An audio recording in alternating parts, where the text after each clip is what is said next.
नमस्ते बच्चों, आज के इस वीडियो में कक्षा 9वीं अंग्रेजी यानी कि क्लास 9th इंग्लिश की ब्रिज कोर्स की विद्यार्थी कार्य पुस्तिका जो आपकी स्टूडेंट वर्कबुक है, इसके week 5 Ramu and the wolf का कंप्लीट सॉल्यूशन विथ एक्सप्लेनेशन के साथ में इस वीडियो में मैं आपको बता रहा हूं, ताकि आप एक एक प्रश्न को अच्छे से समझ सकें और सॉल्व कर सकें। तो वीक 5 का कंप्लीट सॉल्यूशन विथ एक्सप्लेनेशन के साथ हम इस वीडियो में देख रहे हैं। बच्चों, ये आपको स्टोरी दी है। इस स्टोरी का अगर मैं सारांश आपको बताऊं तो इसका कंप्लीट हिंदी में अर्थ फुल एक्सप्लेनेशन में वीडियो के लास्ट में आपको बताऊंगा। पहले जो हमें प्रश्न और उत्तर दिए हैं इन्हें हम सॉल्व कर लेते हैं। तो ये बच्चों आपका जो पेज नंबर 29 है, यहाँ से आपके प्रश्न और उत्तर स्टार्ट होते हैं। Understanding the passage, answer the following question. इन प्रश्नों के उत्तर हमें देने हैं। पहले नंबर के प्रश्न में हमें दिया गया है, how did the villagers react when they realise the boy had lied. यानी कि जो गांव वाले थे उन्होंने किस तरह से रिएक्ट किया जब उन्हें पता चला कि जो लड़का है वह झूठ बोल रहा है।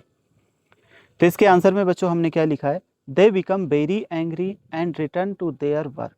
यानी कि वे बहुत ज़्यादा गुस्सा हुए और वापस अपने काम पर लौट गए। ठीक है।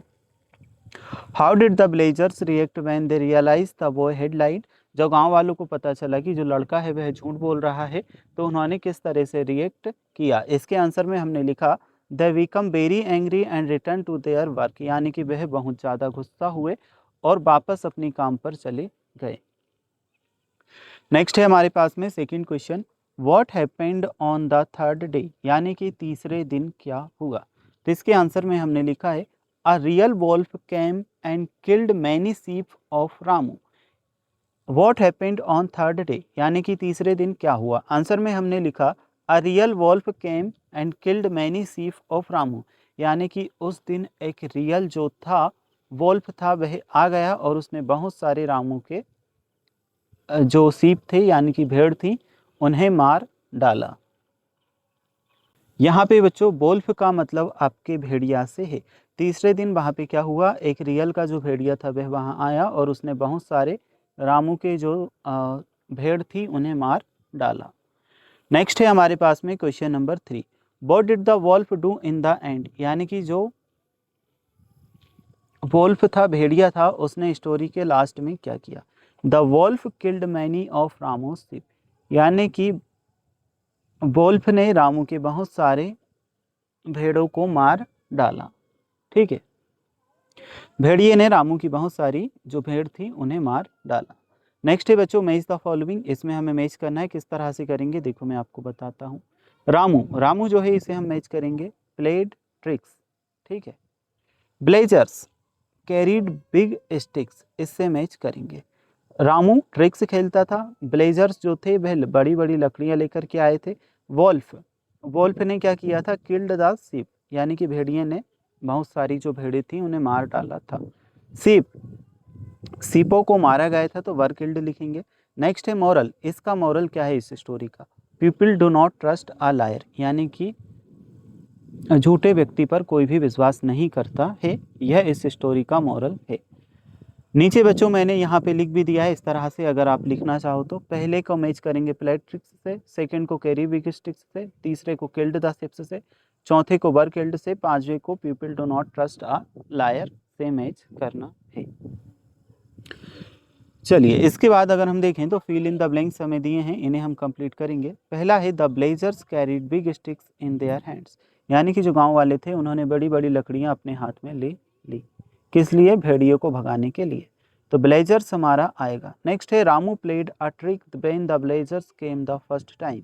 आंसर हमारा आएगा trick. One the third day the Wolff had frightening red ice. इसमें बच्चों आपका आएगा रेड आइस। द बॉय बिजन ट्रैवलिंग विथ फियर। यहाँ पे आंसर आएगा आपका ट्रैवलिंग। नेक्स्ट है, the moral of the story is people do not trust a liar. अब बच्चों इसके बाद में हमारा है और प्रश्न, find one word for the following from the above passage. इनके लिए हमें एक शब्द खोजना है पैसेज में से। फीलिंग इरिटेटेड और बोदर्ड बाय समथिंग। आंसर आएगा annoyed. Using bad words to express anger. Answer हमारा आएगा cursing. Feeling scared of afraid. Answer आएगा frightened. A gentle farm animal covered with work. Answer आएगा sheep. The ability to be brave and face fear of difficulties, answer आएगा courage. चलिए इन प्रश्नों को हम solve कर चुके हैं। अब बढ़ते हैं आगे के प्रश्नों की तरफ और यहाँ पर हमें कुछ और प्रश्न दिए गए हैं। पहले तो ग्रामर का सेक्शन है, let's learn grammar. A preposition is a word used to link a noun, pronoun और phrases to other words in a sentence. यहाँ पे कुछ प्रीपोजिशंस हमें दी हैं, चलो इन्हें करते हैं स्किप और देखते हैं जो आगे आपके प्रश्न पूछे हैं इन्हें। Look at the picture carefully and fill in the blanks with correct preposition. क्या करना है बच्चों, पिक्चर्स को केयरफुली देखना है और जो हमें प्रीपोजिशंस दी हैं इन्हें फिल करना है।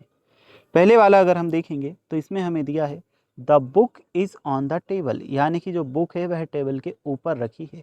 अगर बुक जो है नीचे रखी होती तो हम लिखते the book is in the table, यानी कि टेबल के अंदर, लेकिन टेबल के ऊपर है तो हमने लिखा the book is on the table, यानी कि बुक टेबल के ऊपर है। नेक्स्ट है हमारा the fan is moving over our head. तो इसमें हमारा आंसर आएगा ओवर, ठीक है। नेक्स्ट है हमारा तीसरे नंबर का प्रश्न, the words are flying over the tree, यानी कि जो पक्षी हैं वह पेड़ के ऊपर उड़ रहे हैं। अगर उस पर बैठे होते तो ऑन द ट्री लिखते, पेड़ के अंदर अगर होते तो इन द ट्री लिखते, लेकिन the words are flying over the tree, तो इसमें हमारा आएगा आंसर ओवर। नेक्स्ट है हमारे पास the girl is standing behind the tree, यानी कि जो लड़की है वह ट्री के बिहाइंड पीछे खड़ी हुई है। The girl is standing behind the tree. अभी हमारे पास में पांचवें नंबर का question, the cat is under the table, जो कैट है वह टेबल के अंडर यानी कि नीचे है, तो the cat is under the table. अभी हमारे पास the mouse is between the boxes, यानी कि जो चूहा है वह बॉक्स के बीच में है, द माउस। नेक्स्ट है हमारे पास the cat is in the box, यानी कि जो कैट है वह बॉक्स के अंदर है। अभी हमारे पास में underline the prepositions from of sentence given below, the book is on the table पहले में आएगा on, the fan is moving over our head, the girl is sitting near the tree, Vick is climbing up the stairs, the fox is hiding between the tree and nilo. यहाँ पे कुछ fill in the blanks है, तो पहले वाले में आएगा इन, second में हमारा आएगा ओवर, थर्ड में विथ, फोर्थ में आएगा अंडर, फिफ्थ में एबव।